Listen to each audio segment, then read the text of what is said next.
Hey everyone, and welcome back to Killer Personality Podcast. I'm Courtney. And I'm Destiny. And we're so excited to be back. We're always so excited. But this one's especially exciting because we've taken such a long break. Season 3. Yeah. Season 3, we're back. We've taken a really long break. Several months. But we're back in action. And we're doing what? Media Circus, I think is what it's called. Ooh, I like it. Yes, a media circus. I was actually looking up, I think the term that we used was media frenzy. And when I looked up media frenzies, I saw the term media circus and I was like, well, that's more fun. And of course, we always talk about Brittany and she's got an album called Circus. Yeah. So Of course, it had to be that. Yeah. So it's like these high profile cases, something you may have watched televised, major media attention. Yes. These cases that everyone knows, not necessarily serial Right. cases. Yes. But high profile, and not necessarily that they did it or not. Yeah, we have several who either got away with it or yeah, or maybe they really didn't do it. Yeah. But then several that got away with it and you're like, oh yeah, they definitely did it. Mm-hmm. So that'll be exciting too. So we're dive starting out into. hot. Yeah. With, we actually have a lot of athletes. Not a lot, but we have multiple athletes. Okay, So all whatever right. that means. So we have OJ Simpson. How familiar are you with OJ? I know something about a glove Okay. and a wife, I think. Okay, yes. That's it. That's all I got. That's a lot. So I know. If the glove don't fit, something about a quit. Yeah. You have to If acquit. the Is glove that wrong? doesn't. No, that's correct. Okay. If the I'm ready then. glove doesn't fit, you must acquit. Yes. This didn't the the OJ case get really big again with a Netflix documentary that Yes. recently happened. And I'm obsessed. Patrick watched it and I'm still like, I don't know how I missed that. 10 episodes. Yeah, I didn't watch it. Netflix. It's like OJ versus the people, or the people versus OJ Simpson, an American crime story. Mhm. I've been watching it every night Oh, to dedication. prepare for this case, and I haven't even finished it, but I know what happens. Okay. And I've actually, my sources when we cite, so for those of you who are new here, we should probably give a little, like, if this is your first episode. Yeah, you probably should backtrack a little bit because we do things a little differently here than like a normal true crime podcast. Yeah. We're going to talk about the crime, but it's always with the intention of keeping the personality type in mind, the Enneagram type. Mhm. So if you're new here and you want to dive deeper into the Actual crimes. Yes. That's not really what we do. I'm linking lots of those sources though, and the good thing about this season is the cases are so heavily televised or media-sized that you can find everything. You Absolutely. can find footage. Whereas some of our cases, it was really hard to get enough Yes. data. Well, and let's talk about some of the ones that we've already done. So we've done Ted Bundy was a huge case. One of the first, I think the first like televised case. And then we've done Amanda Knox. Yep. That There's was a huge documentary. Mm-hmm. And then What is it? Night Stalker or whatever? Yeah, that was a documentary. big one. Yeah. And then that other girl, Jodi Arias. Mm-hmm. That was another, like, those are the type that are going to fall under this media circus kind of thing. So those could have easily been on season 3. They Yes. weren't, but same like Netflix documentary style. Yes. If it was popular enough to make a major several episode documentary off of, that's what we're covering this Right. season. So OJ's got multiple movie things going on. Like you can watch Netflix documentaries, there's movies, and then there's tons of podcast episodes. So I'm going to link some of my favorite ones that I watched. And a lot of people know the OJ Simpson case because it's heavily linked to the Kardashians. And everybody loves a Kardashian. Of course. So if you don't know much about OJ Simpson, and you watch Keeping Up with the Kardashians, their father, Robert Kardashian, was his attorney and one of his best friends. Okay. So they're very, very linked. This is Before when the crime or after the crime? all throughout it. So like before He was this his crime was attorney committed. during the crime. He was his best friend for a long time. He had actually stopped Robert Kardashian had actually stopped practicing law Oh. and had renewed his license to be on what is titled the Dream Team, which is Simpson's panel of attorneys. I feel like this is all very telling already. Oh, wow. it's ridiculous. Like his panel of attorneys was considered the Dream Team because he had like these major high profile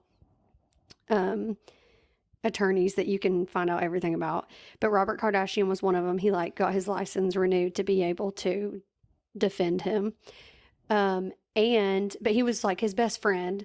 So whenever he was kind of like in hiding, OJ stayed the night in Kim Kardashian's bedroom. But this was when Kimmy was a young girl. Ooh. And so like basically he was hiding out to get out of his house because the media was so crazy that they had like helicopters. So he's not hiding like from police or anything. Oh yeah, he was. Yeah. Oh, okay. Yeah, See, certainly. I know nothing. All right. You don't know about the Kim. Bronco chase? Oh. No. Okay. Bronco chase. Nope. There's a lot. Okay, So I'm ready. anyways, early on, so usually we start out from when they were little. So early on, he had kind of a mix of some good, some bad. He is very rich and famous and popular at this point, but early on he grew up in kind of a normal-ish family. Like he wasn't like upper class or anything. His mom worked for a hospital. His dad was a chef and a bank custodian. I'm assuming that means he cleans a bank.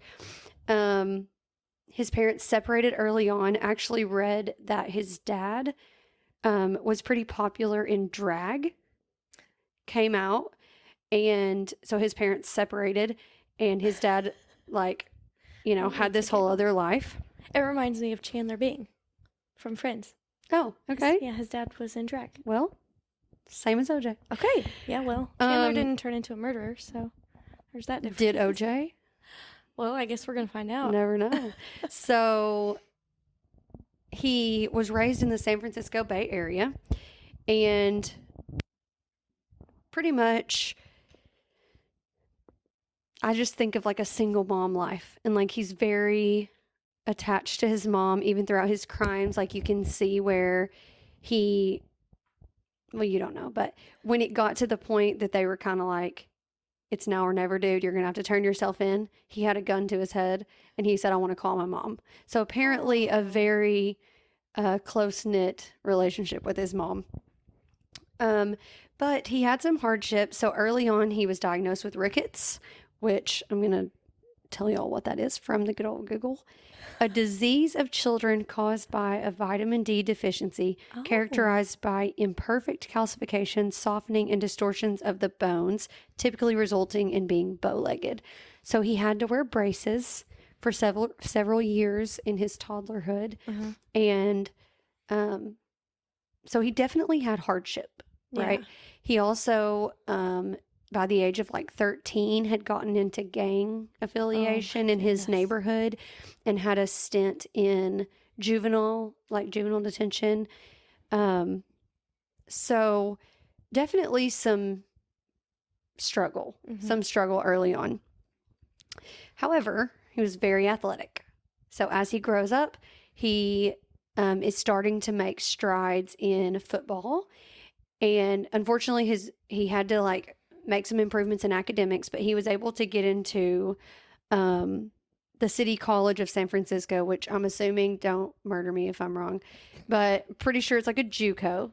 So he got in there and then was able to get into USC. So University of Southern California, which obviously that's where he was a 2-time All-American and the Heisman Trophy winner. Ooh, that so is good. he was very good and ends up going pro. Okay. So we have a pro NFL player? Yep. So not only is he a professional football player, he also does like, what's the term? Like endorsements. Oh, okay. And he actually was like an actor as well. Okay. So he has like some movie stints and some shows. He has like,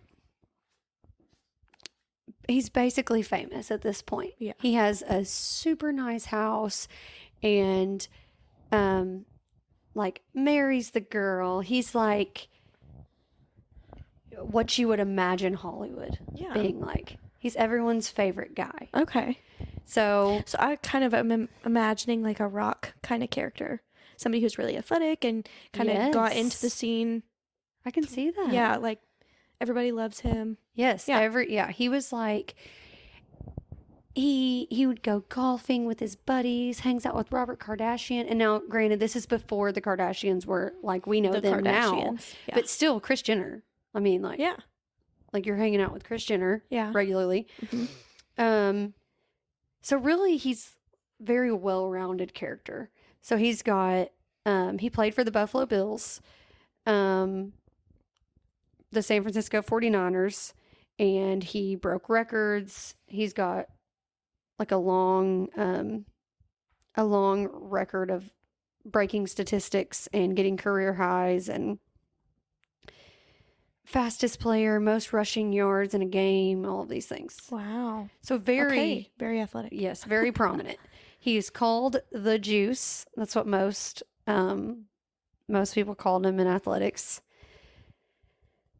Any questions so far? I wonder what does the juice mean? Just because his name is OJ? Yeah.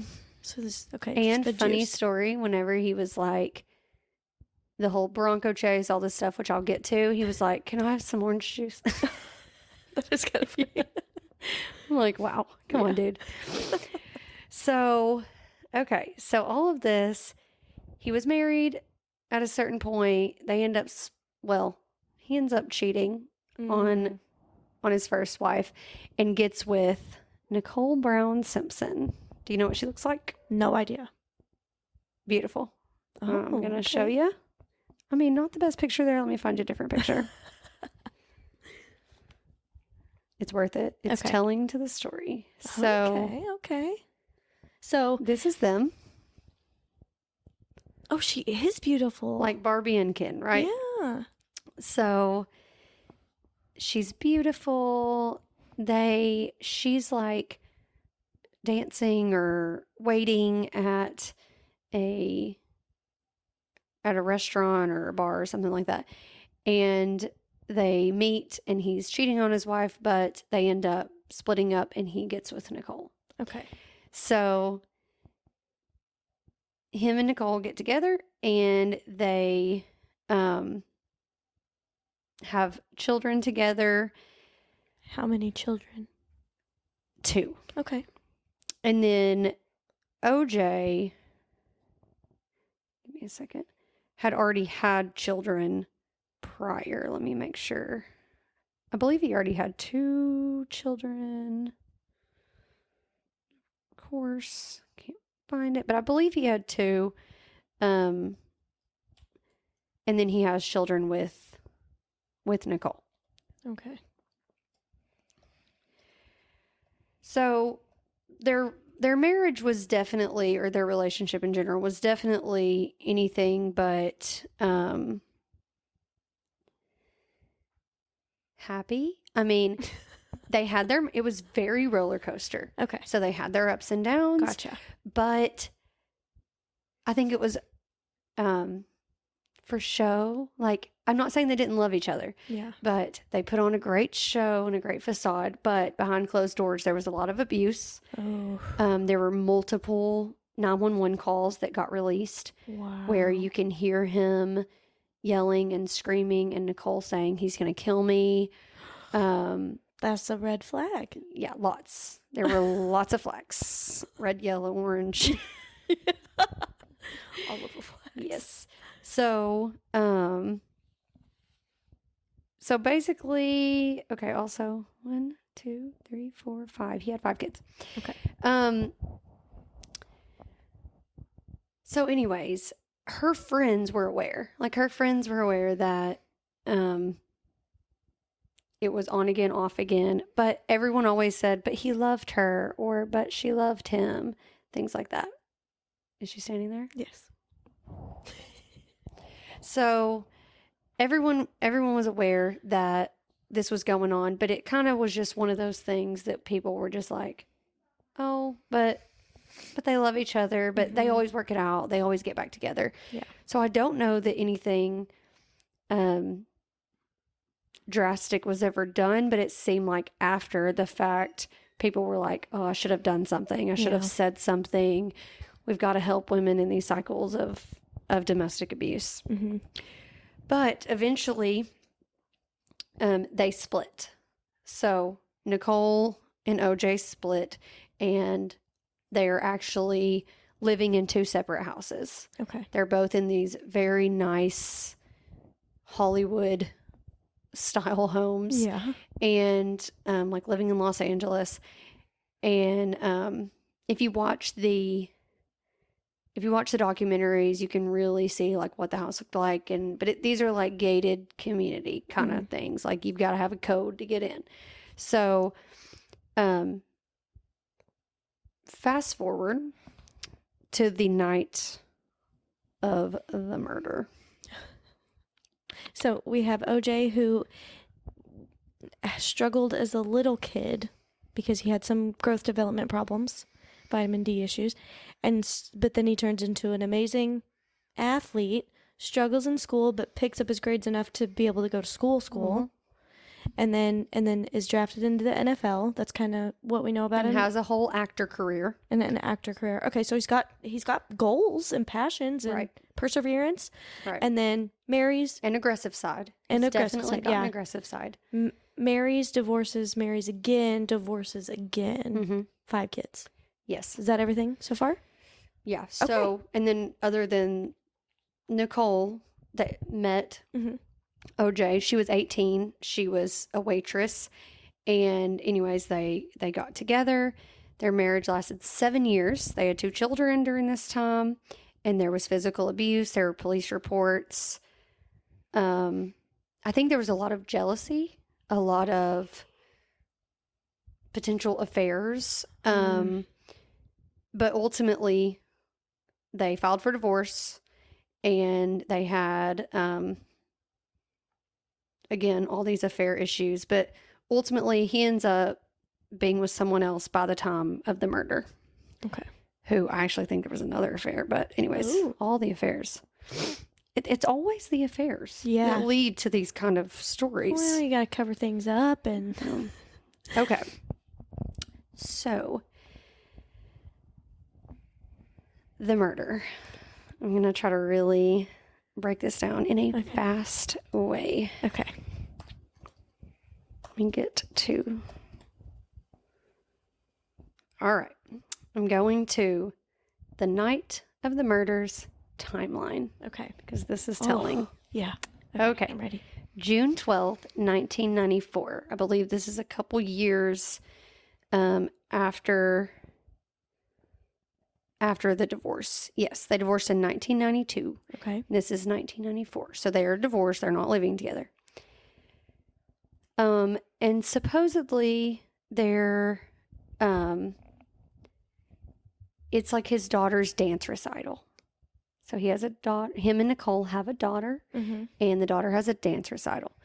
And supposedly they all go to this recital. Afterwards, Nicole and her children and several others go to dinner at the Mezzaluna restaurant.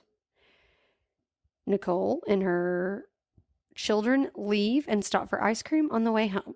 And that is at around 8 p.m. Okay. I heard on another podcast, which again, I will link all of my sources because all of these are not my own information. I was not there. I don't know. Yeah. I have no firsthand knowledge of this case. Everything is derived. So, supposedly, I don't know who knows this, but OJ was supposed to be invited to the after recital dinner. Oh, no. And I believe that he was uninvited at a certain point. That's worse.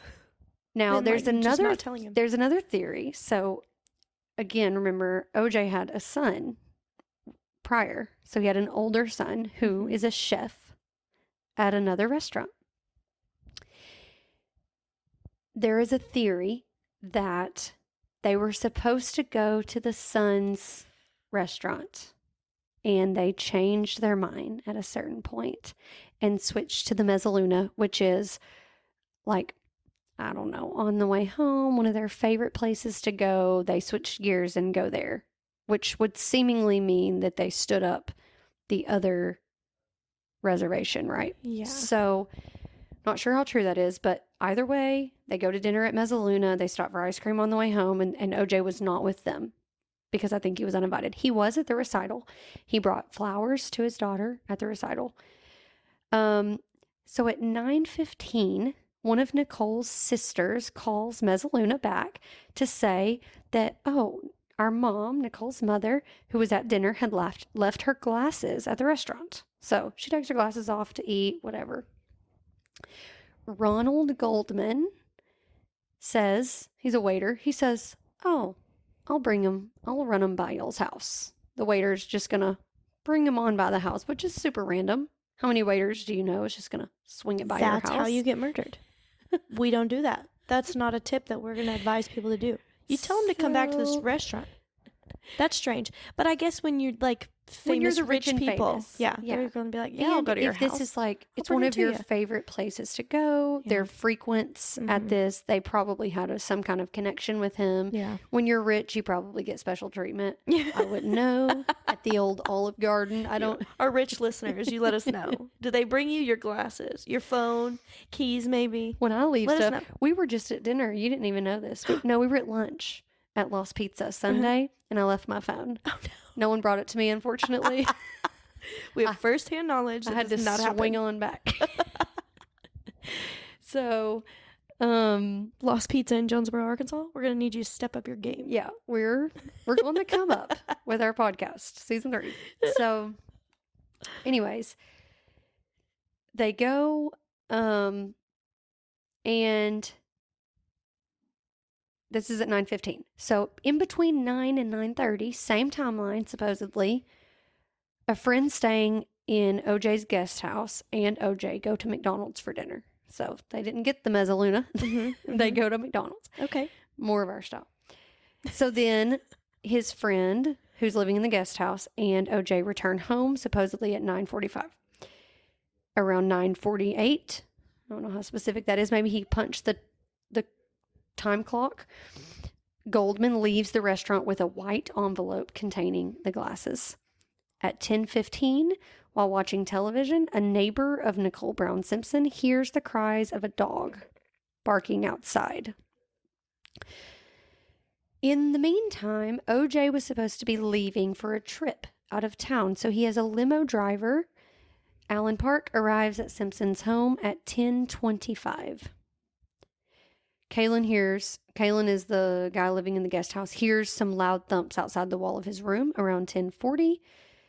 Alan Park, the limo driver, buzzes the intercom several times, and OJ was supposed to be coming down to get in the limo to go get on his flight to go out of town, but unfortunately he does not get any response. So the limo driver is standing there buzzing in, trying to get his attention, and OJ's not coming. He's about to miss his flight. I feel like this is a movie. I feel like I can feel the intensity building between the waiter is going to the house, and then there's thumps, and then now there's buzzing and they're sounds in in my two head. separate houses. You're So setting the scene very well. There's one thing going on in this house. There's Yeah. another thing going on in this house. Okay. So Alan Park, who's the limo driver, is nervous. I'm nervous. Like he's going to miss his flight. This is OJ. Kind of feeling a weight of like, Yeah. okay, I got to get him there. I got to call my boss. I can't lose this deal, you know? So he calls his boss and tells him, hey, man, Simpson's not home. I don't know where he's at. I'm afraid he's going to miss his flight. What should I do? I've been buzzing. He's not coming to the door. And his boss tells him, just wait until 11:15. Simpson's always late. I mean, he's known for this. So shortly before 11, Alan Park, the limo driver, sees a black person walking across the driveway towards the house. The guy in the guest house goes to the front of the house to check on the noise. He sees the limo driver, and then Park buzzes the intercom. Simpson answers. He says, oh, sorry, I overslept. Just got out of the shower. Simpson says this. Simpson puts his bags in the limo, and at 11:15, the limousine leaves for LA airport, and then he leaves and goes to Chicago. Around 12:10 a.m., the bodies of Nicole Brown Simpson and Ronald Goldman are discovered outside her townhouse. So the crime scene was absolutely brutal. I do not recommend anyone look at the images, but it was basically like she was completely decapitated. Oh my They were gosh. murdered so violently that, and I mean, even on the Netflix documentary, you can see Ron Goldman's family. The poor waiter was dead, as well as Nicole. They were both basically just left out. It was like as if... The waiter got killed? Yes. I didn't even know when I said that that's how you get murdered. Yes. Brutally. So it was as if Nicole was... it was if Nicole had made it inside. I think the bathwater had been run. The kids were asleep. It was like someone, maybe Ron, had rang the doorbell and she had come down, and then someone murdered them both right there. And they were left on the doorstep. Like, nearly decapitated, stabbed so many times, like in every area of their body, and stabbed like after they were dead. So not even kill, but like overkill. Like Yes. you're already dead and they're still attacking you. Like that's anger. Yes.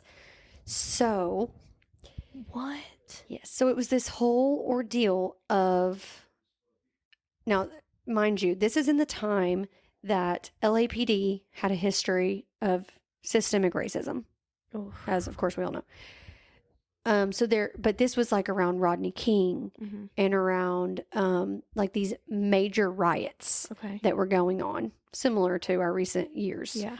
But this was when it was going, you know, it was very wild, and there was more media attention, you know, drawn to the fact that people were targeting African American men. Okay.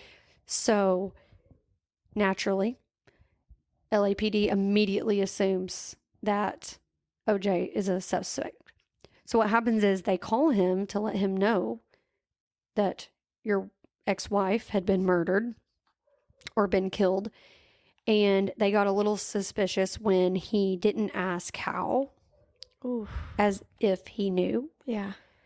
But also, something that probably doesn't typically happen is they went to his home. He was not there, and detectives jump the wall in order to get inside the estate and go through the home, basically, without...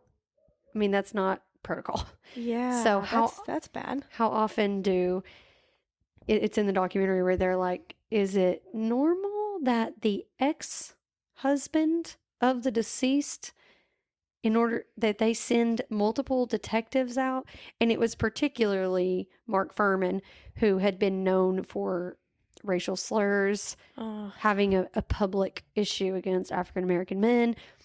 And so there was just major taints in the case. Yeah. Which, though there's a lot of evidence saying that OJ did it, Mm-hmm. as far as when they arrive back, there's a white Bronco in the, like, it was his white Bronco, whatever. There was blood on the door. There was blood inside the Bronco. OJ had a cut on his hand, Mm-hmm. and there was discrepancies about what happened. He kind of changed his story on what had happened. So he books a flight straight back home. Yeah. And it basically just becomes the case of the freaking century. Okay, so I guess I'm a little confused. Okay. The detectives go to the house to like say, hey, your wife is dead. But he's not there. He's not there. And so they just go inside. Yes.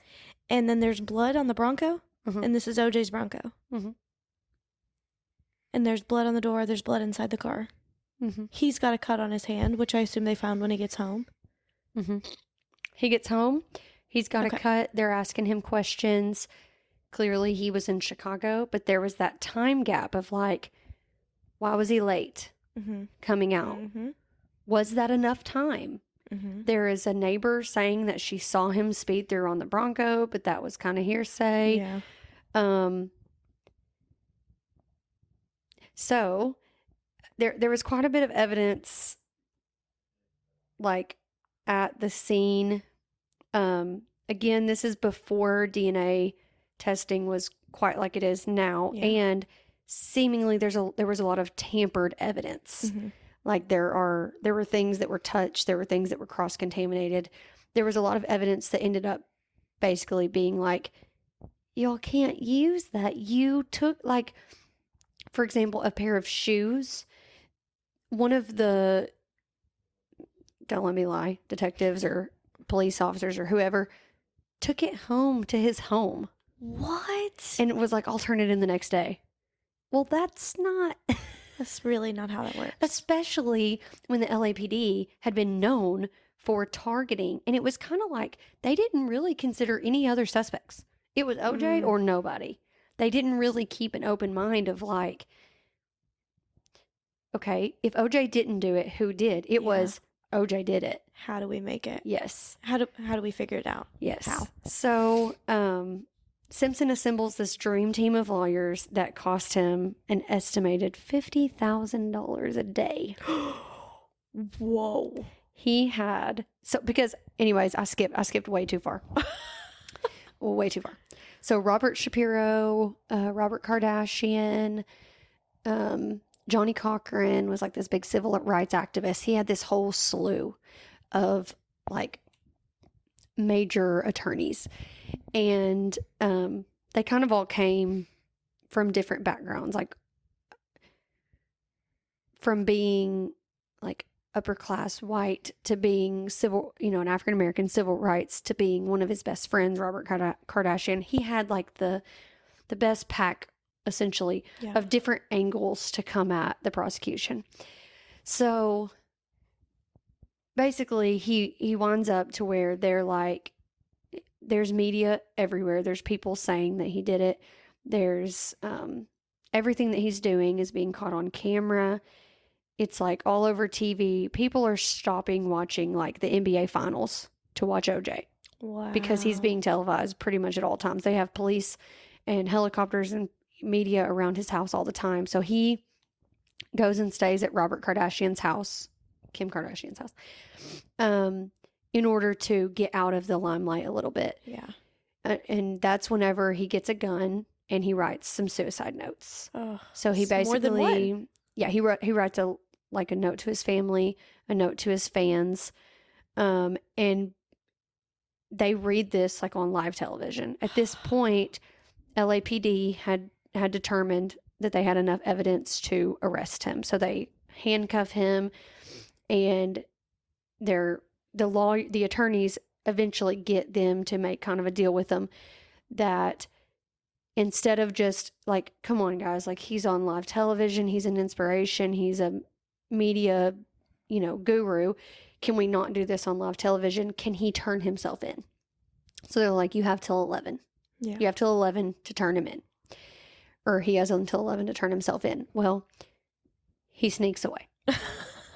Classic. Yeah. So one of his buddies, a fellow NFL player, AC, gets him in a white Bronco.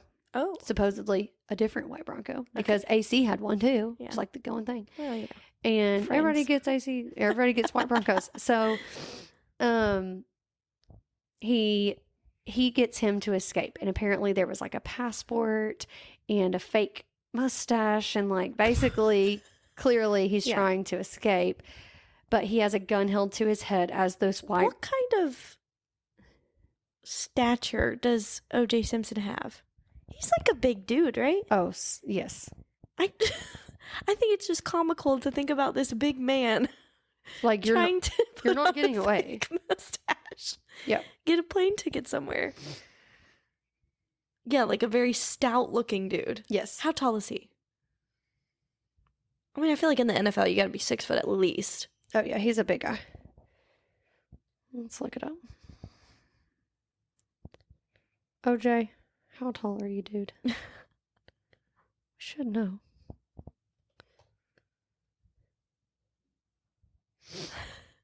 Six one. Okay, so not like freakishly tall, So, but like a big dude. Yeah. Somebody you'd probably notice. Yeah. Wherever you went. Okay. well, he got noticed. So yeah. he gets in the white Bronco and AC is driving and he's in the back seat with a gun held to his head. Oh.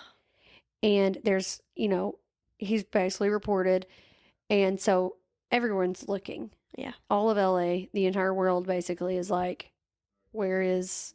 Well, actually, people thought he was dead. Mm-hmm. He left these suicide notes and then he was gone, and people thought he had killed himself. Thankfully, however, he still was threatening to, and he had a gun to his head. And so AC was driving the car, or the Bronco, and basically like, I cannot stop this car because he's saying he's going to shoot himself. So sorry, can y'all please leave him alone? Doesn't work like that, but we don't want him to kill himself. So it goes on for a long time down this whole chase. So there's like video footage. They end up cutting off the TV, and all the media is like rushed to watching this happen live. Wow. A white Bronco going down the interstate in LA. They called off all the cars to get off the interstate, and it's like a fleet of police cars trailing him, and it ends up being this chase, to which they eventually let him get back home. He wants to call his mom, drink a glass of orange juice. And at this point, it's really unfortunate because you don't know if he did it or not. Yeah. Like, they're making his life a living terror. Yeah. But if he did it, then understandably so. Yeah. If he didn't do it, then this is super unfortunate that his life is turned upside down. But he's very image conscious. Mm-hmm. And this is like,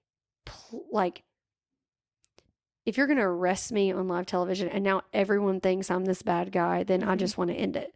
Yeah. Is seemingly how it was. Like, it seemed like it was devastating to him to be portrayed in this light. Mm-hmm. So, eventually though, he ends up having to turn himself in. Then he hires this dream team, and then it turns into this whole long court case that, you know, is being talked about even in 2016 or whatever, when there's a Netflix documentary. Mm-hmm. So, and he's still alive, and there's been lots of continued media. It was just not too long ago when there was more, but basically, not to spoil it for everybody, but he was acquitted in the criminal trial. However,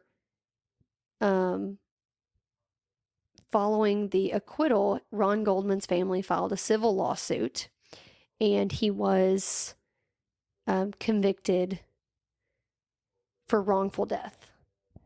So it was like he was acquitted. Let me see if I can find it, like how it was. He was arrested and charged. He was acquitted by a jury after a lengthy and internationally publicized trial. Then the families subsequently filed a civil lawsuit, and the civil court awarded the judgment against him for the victim's wrongful deaths. He moved.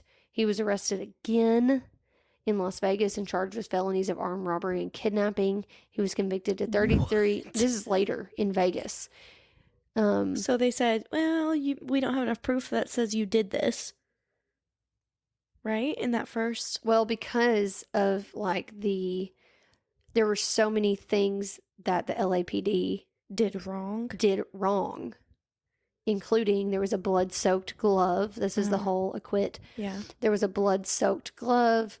It was this major scene of, then we'll try the glove on. Put the glove on. And it clearly was way too small. Yeah. Now, LAPD says, well, obviously it was too small. It was soaked in blood. It had been hardened. It had been shrunken because of the fibers and the blood and all of this. But ultimately, it was kind of a Cinderella. Yeah. Doesn't fit kind of story. So anyways, you should definitely watch it. There's a lot of great characters that played. Like Marcia Clark was like the leading prosecutor, and it was a woman. And there's like such a great story about her, even though most people hated her, but I have that girl power. Like, you go, girl. Even I don't even care if I disagree with you. Yeah. Like, just a woman in power. Get it, like, girl. Killing it. Yeah. I like it. So, it was just a lot. There's a lot of layers to the case that make it a really interesting story. And I really like the Netflix depiction of it. I'm interested in comparing it to like what it really was like live. Like, I wonder how much they, but from everything that I'm reading, it seems as though they tried to keep it true to nature. Yeah. Wow. But it's really good, and there's a lot of big names in the documentary. Yeah, like names we would recognize. Mm-hmm.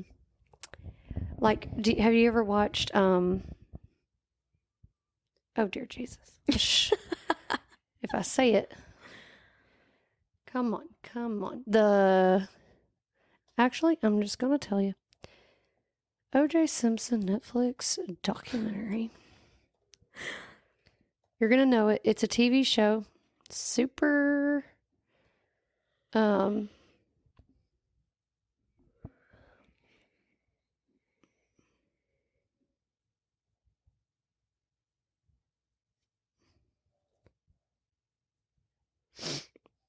for it. It's worth it. Sterling Brown. What is he on? I don't know. I actually don't think we've ever talked about if you watch this.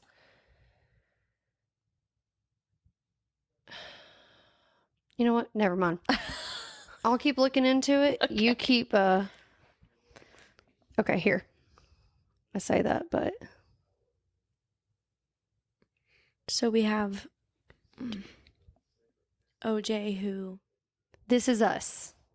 Did you ever watch This Is Us? No, I didn't. Okay. Well, Randall from This Is Us is one of the attorneys on there. So anyways, sorry. Took way too long to figure that out. That's it. But anyway, so this is kind of there's so much more that could be shared, but that's probably the best and worst rough draft of what happened. And then the really trial gets ruined by bad detectives? Is that really, or just not really enough evidence? Good dream team. There's a lot of evidence, but it also was seemingly there's a lot of misuse. Like there's thoughts that things were planted. There was blood on the Bronco, but there was also police and detectives there before he was even home. Yeah. So it's like, what happened without anyone else seeing it other than LAPD? Especially with somebody who already has a target against the Black community. Yeah. Yeah. So there was just a lot of like, y'all didn't do it the right way. Yeah. You know, whether he did it or not, kind of in part of the documentary, it was more of like, that's not the angle we're taking. Yeah. We're taking, y'all did not do your job right. Yeah. Like you mishandled evidence. Yeah. You tampered with things. You could have planted things. Therefore, you cannot charge someone. Yeah. It was less about if he did it or not and more. And there was a ton of issues with choosing the jury. Like they were trying to be very mindful to get like a downtown jury that was well representative, both African American and white, and to make it fair. And so there was a lot of push to where they were actually able to get a jury that was a pretty fair, and a lot of African Americans were pro OJ at this point. So anyways, wow. it was very, I think we'll run into that a lot throughout this season is struggles finding juries, because when you have a media circus like the ones we're going to be talking about, everybody knows about them. Yeah, they had to do like, it was like the most extensive questionnaire like of history or something in order to like, you know, are you a 49ers fan? Are you a Buffalo Bills fan? Wow. Oh, that's hilarious. That could persuade you. Yeah. That's weird things like that. Yeah. Okay, so we have, well, what do you think? What's your opinion? What do you think happened? So honestly, time checking. So honestly, going in, I was, even though I've seen over and over and over what people think he is, I was convinced of him being an 8. Oh. Because it's this, like, he has this aggressive, arrogant nature to him that's very much like, to me, in your face, confrontational. But then there's also this side of him that's like, he doesn't want to be portrayed in a certain way. He's very image conscious. And this is, take it what you will, but a lot of the African American community didn't relate to him because he was typically with white people. Like, Okay. he actually was kind of friends with LAPD. He had them over for pool parties. Yeah. And it doesn't mean that they weren't racist. Yeah. But it did seem like he wanted to fit in Yeah. with the Hollywood crowd, which is more of a 3-ish. Yeah. That he could blend into whichever little clique that he wanted to be represented in, which he did well. He could really blend into whatever, and he was an actor, which is Yeah. even more so The like performer. It's yes. So although I had this mindset that maybe because I am a 3, I didn't want him to be a 3, but he's a 3. Even the Enneagram Institute, if you look under 3, O.J. Simpson's listed. Oh, that's funny. So I mean, like, he's a 3. Yeah. I'm not better than Enneagram Institute, but I think because I am a 3, I'm like, oh, but he's so aggressive. Yeah. And it was like me wanting him to be an 8 and seeing him as this like aggressor. Not that all 8s are aggressive, but Right. more so than a 3. Oh, for sure. But I did find common mistype, and I thought that this was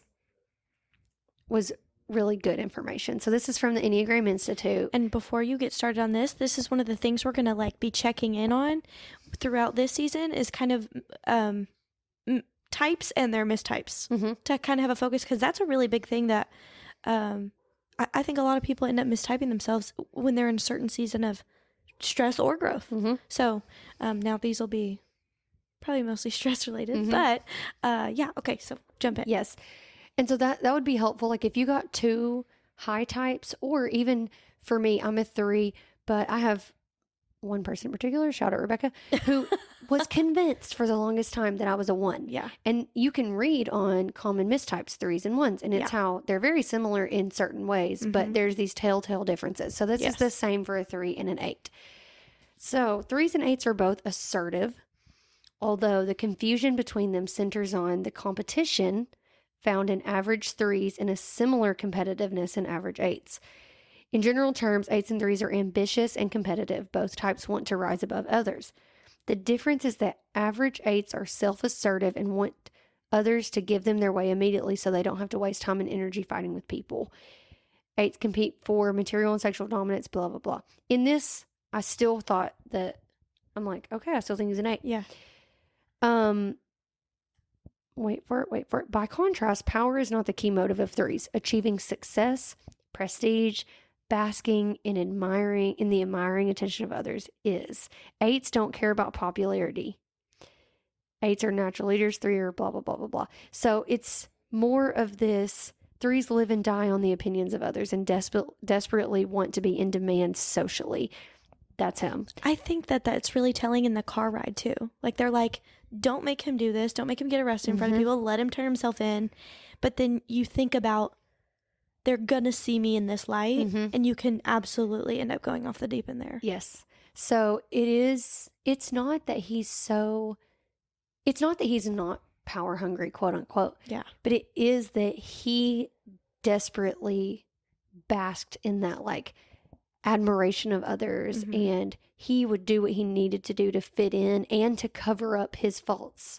Like the fact that these media tapes and everything are released to show what he had done, like even in the 911 calls, that was all released, was just like breaking. It would be breaking to anyone. Yes. But I think as a 3, that's there's always throw me off the deep end. Yeah. There's always this kind of like, you have your outward appearance and your inward appearance. And I feel like we can say this about 3s because we are 3s. But it's like, it's very hard to show people who you are on the inside.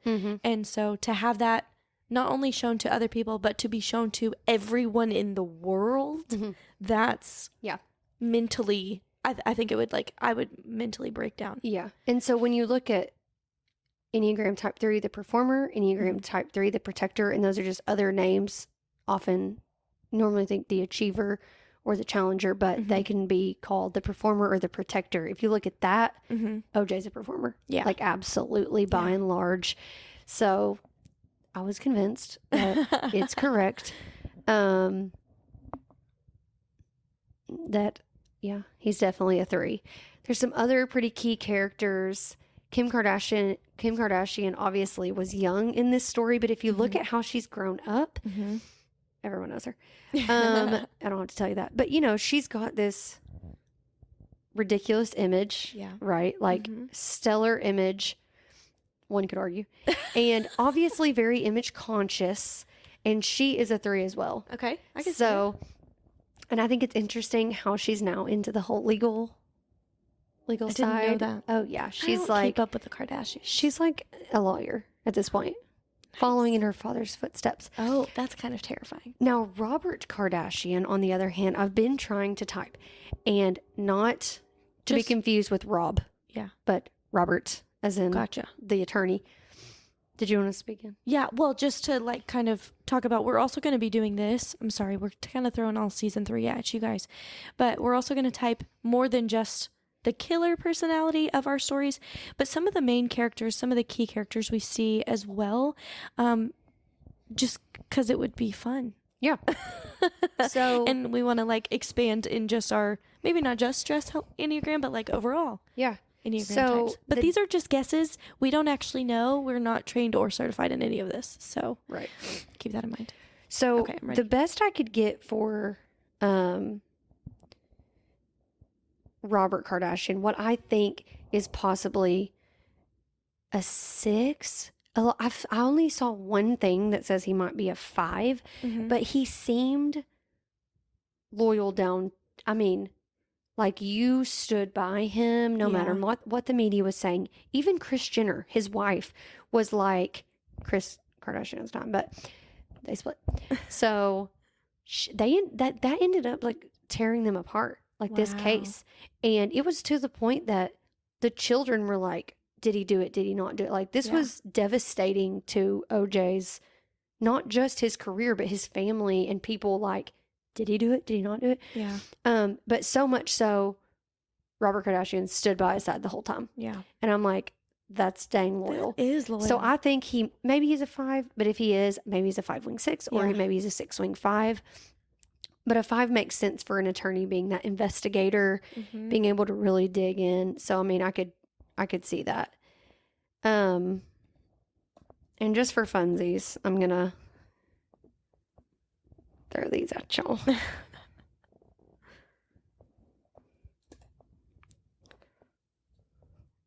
Okay. So for fun, you can just look up Kardashian family Enneagram types and see what different people are typed. But obviously, Kim is a 3. I think that they said maybe Kendall is a 9. Okay. Anyways, I think what we need to do for a post is get a little graphic that says what we think all the Kardashians are. I love it. And the reason I think this is such an interesting episode is there is a podcast, which I'm going to link in our description, that goes into all these crazy ties. Like, it gets way deeper than all of this, but all these crazy ties with the Kardashians and this case. And then it goes into like cult fantasy ideas about the Kardashians. And you know, there's like a Kardashian curse, like with their relationships with men. And there's even like, I don't think it's true, but there was even a rumor that OJ could potentially be Chloe's dad. Oh. Dun, dun, dun. So anyways, I'm going to link that, but it makes it like really hard to separate the Kardashians from this case. Like, it's really what made their dad famous, and it's what led them here. So wow, I urge you to look into it because it's interesting. That does sound interesting. Okay, the real question, I guess the real question has been answered because that's what we do here, is what Enneagram type do you think he is? But now, do you think he's guilty or innocent? What I think is, and this is with no evidence whatsoever, I have no reason really to believe this. What I think is that his son, who is a chef, was angry that they did not show up to his restaurant. And he murdered them. But his father either aided him or aided him in cleaning it up. I don't believe they ever looked at his son as a suspect, but there was a book written that says that he found like all of the evidence to say that the son did it, but you can't acquit someone after. Yeah. Like, I mean, you can't charge someone after. It's not like double jeopardy or whatever. Yeah. So I think OJ knows what happened. I think OJ knows who did it. And I think maybe he's loyal enough to defend his son, but I think his son did it. Wow. Just think, like, he's a chef, and think of, like, the stabbing. Yeah. It had to have been with And being angry, knives. you were like stood that? up. Yeah. Maybe that was a big deal for you, for everyone to be showing up, and you did a lot of planning. And then, poor guy was the waiter caught in the crossfire, Oh. I don't think it was any kind of, like, sexual jealousy or anything like that. I mean, I think it was wrong place, wrong time kind of thing. Again, I know nothing. I'm a mere mortal in this case. I was barely born. So, but that's I want to believe that OJ even born. didn't do Alice. I was not born until probably the trial. This is a fun fact, but my dad is weird. And we had, like, this big, scary looking dog, and my dad named him OJ. He was a big black dog, and my dad named him OJ. Oh my gosh. So I, like, grew up, like, knowing this was, like, such a big deal. Yeah. Like, everyone knew about it. Everyone talked about it. It was like, and my dad's a huge sports fan, so it was like a big deal to him. Mm-hmm. And so it feels near and dear to my heart. Are we on to the next part? Okay, so we always end. Hopefully, you're not just beginning. But if you are, welcome, but it's probably not the best time to start. Welcome. Go back and see season 1 and 2. They're good. So we always end with a fun little quiz, like a personality quiz. Get it? And we pretend like we are answering as the quote unquote killer personality. Sometimes we do really well, and sometimes we are way off the mark. And then sometimes we go back and answer as ourselves. But right now we're going to try to be more consistent. We're putting it out there right now. We're going to do it every time. We're going to put it on our social media. Perfect. And so then we can do, like, are you a Courtney or a Destiny? Yes. Or an OJ. Or an OJ. Which were all threes. So you could be me, all you, three. and OJ, and Ted Bundy, and Kim Kardashian, and we are with quite a crew. All right. Oh, goodness. So, this is, which NFL team should you be a fan of? Question 1. There's less than 2 minutes left in the game, and the score is tied at 27-27. You watch the offense march down the field. On my feet, shouting encouragement to my team. On the edge of my seat, ready to cheer or curse at a moment's notice. Sitting back, relaxed, we got this. Trying to figure out what's going on. Okay, as OJ, I would say 3 is also known as a cheerleader. So I would say... I think he's shouting encouragement to my team. I would think ready to cheer or curse at a moment's notice. I'm fine with that. Yeah. Either way, he had a little bit of an aggressive side. He's excited. Yes. Like, he's ready. Okay. How do you feel about cold weather? Love it. Please no. I like all the seasons. Now, he was in LA, and then he moved to Miami. So I think he's please warm. no. Yeah. He's a warm guy. Okay. Except he did fly to Chicago, but details. Yeah. The recent rule changes in the NFL are ruining the game, making the game safer. I'm undecided. You think he's a classic man? Think he wants to stick to tradition? I would old school think way? So. I think that...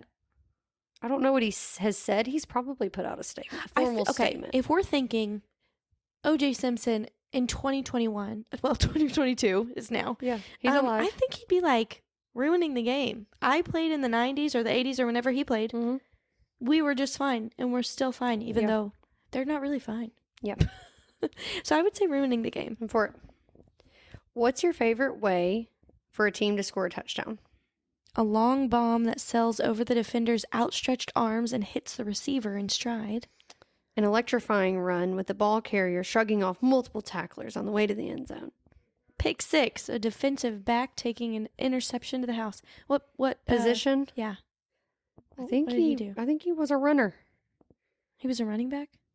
I don't. if anyone judges me for this, Wait, no. yeah, he's got like fastest player to rushing yards and all this kind of stuff. So he's definitely NFL's all-time rushing list. Well, I think that he'd be a runner then. Yeah. Right?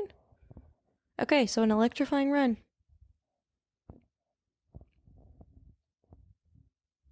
Oh, and this tells you.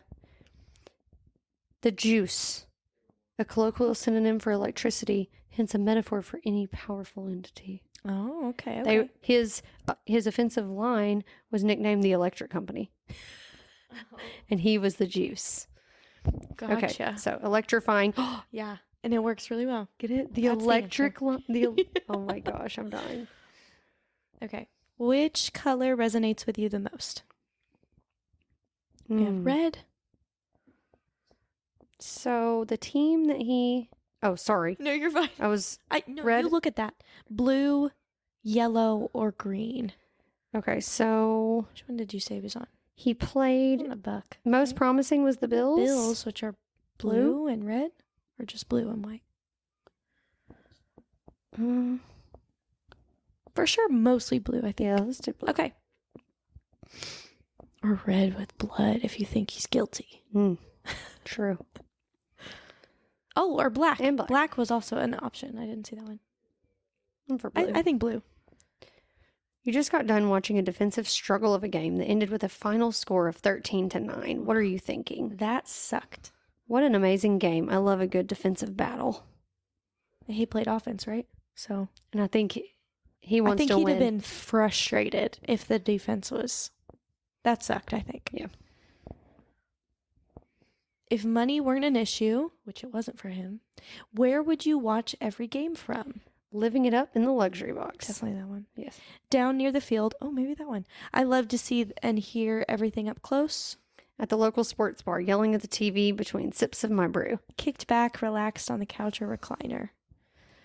Well, I think it'd be the luxury box because he really wanted people to see him and he wanted to be seen. I guess that's the same thing, but... Which best describes your personal style? Trendy. Classic. Casual. I think classic. That's one I'm pulling to too. I don't know the dude. He dressed pretty well.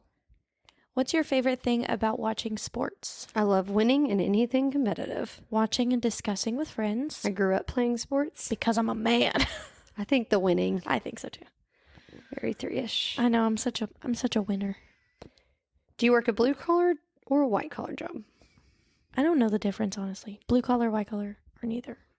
What is the difference between blue collar and white collar? I know like one of them is like working like in an office and one of them is working with your hands and like construction, but I don't know think we really which. say that. We don't use that like those terms much anymore, yeah. White collars are known as suit and tie. Blue collar refers to any worker who engages in like the hard manual labor, which I feel like football's pretty hard manual labor, but at the same time, very wealthy and you make a lot of money. I think he's probably not working at the moment. Yeah. Well, I don't know because then he did all the movies. That's not really blue collar. White collar. Yeah. Okay, here we go. Get results. Short survey. Oh. Stupid. Okay. Are we joking? I'm answering as if I'm him. How old is he now? It says, please indicate your age. He's over 65. Gender. I am a 65 and over male. Oh my I gosh. what does he like?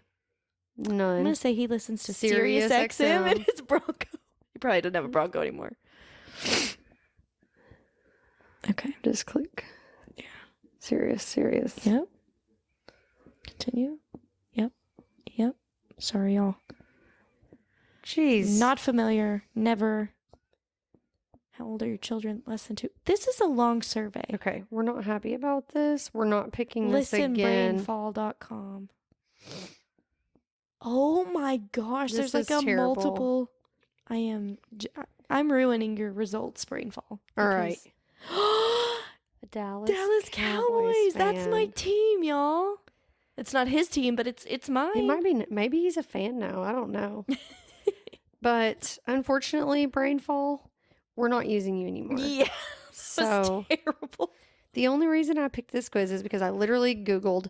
I was just like, oh, I know it. We've got to do an NFL personality quiz. So That's if perfect. anyone finds a much better personality quiz that doesn't require us to Fill out a survey. give out our life's information, then shoot us a DM of your Yeah. favorite sports personality quiz. Yes. That was good. There we have it. Season 3, All episode right. 1. We will see y'all back Next week for, do you want to reveal who it is? Yes, we're going to be talking about Casey Anthony. All right. Yeah. See you soon. Another big trial. A lot like this one, actually. I'm excited. And then Aaron Hernandez next. Y'all, this is going to be a fun season. I can't wait. All right. Bye. See you next week. Bye.